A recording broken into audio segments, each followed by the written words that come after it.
స్టోరీలోకి వెళ్లే ముందు మా ఛానల్ని సబ్స్క్రైబ్ చేయండి. వైసీపీకి షాకుల మీద షాకులు.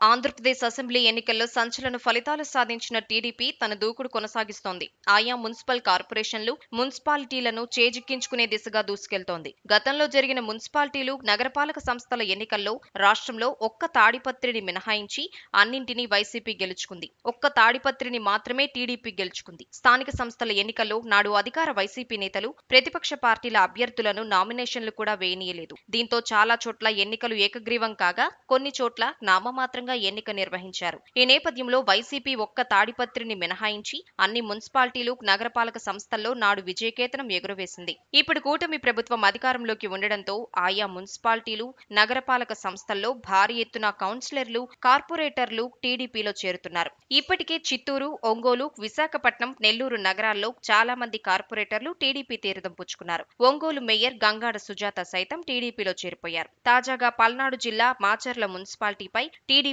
జెండా ఎగరనుంది. ఇప్పటికే 14 మంది కౌన్సిలర్లు టీడీపీలో చేరారు. మున్సిపల్ చైర్మన్ మాచర్ల చిన్నయ్య సోబు, వైస్ చైర్మన్ నరసింహారావు సైతం టీడీపీలో చేరనున్నారు. మాచర్ల మున్సిపాలిటీలో మొత్తం 31 వార్డులున్నాయి. 2022లో జరిగిన ఎన్నికల్లో అన్ని స్థానాలను వైసీపీ నేతలు ఏకగ్రీవం చేసుకున్నారు. ఇప్పుడు కూటమి ప్రభుత్వం ఉండడంతో కౌన్సిలర్లు ఒకరొక్కరుగా టీడీపీలో చేరుతున్నారు. ఇప్పటికే 14 మంది మున్సిపల్ కౌన్సిలర్లు పార్టీలో చేరారు. మున్సిపల్ చైర్మన్, డిప్యూటీ చైర్మన్ కూడా చేరితే 16 మంది చేరినట్లు అవుతుంది. దీంతో మాచర్ల మున్సిపాలిటీ టీడీపీ చేతికి వస్తుంది. ఒక ప్రముఖ సినీ నటుడు నందమూరి బాలకృష్ణ ప్రాతినిధ్యం వహిస్తున్న హిందూపురం మున్సిపాలిటీలోనూ ఇదే పరిస్థితి ఉంది. హిందూపురం మున్సిపాలిటీ చైర్పర్సన్ ఇంద్రజతో పాటు 9 మంది కౌన్సిలర్లు టీడీపీలో చేరారు. హిందూపురం మున్సిపాలిటీలో మొత్తం 38 వార్డులున్నాయి. ఇందులో 30 వార్డుల్లో వైసీపీ కౌన్సిలర్లు ఉన్నారు. వీరిలో చైర్పర్సన్ ఇంద్రజతో కలిపి మొత్తం 10 కౌన్సిలర్లు టీడీపీలో చేరారు. వీరికి నందమూరి బాలకృష్ణ కండువా కప్పి పార్టీలోకి ఆహ్వానించారు. వీరే కాకుండా మరికొందరు కూడా పార్టీలో చేరే అవకాశం ఉందని సమాచారం. ప్రస్తుతం హిందూపురంలో టీడీపీకి 6 కౌన్సిలర్లు ఉన్నారు. బీజేపీకి,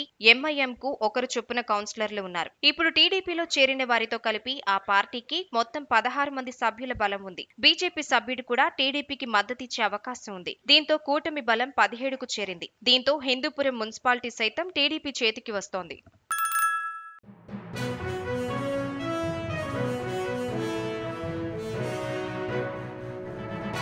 మీ ఊరికి సంబంధించిన సమస్యలను, ఇతర వార్తలను 9440486321 నెంబర్కు వాట్సాప్ ద్వారా వీడియోలను పంపగలరు.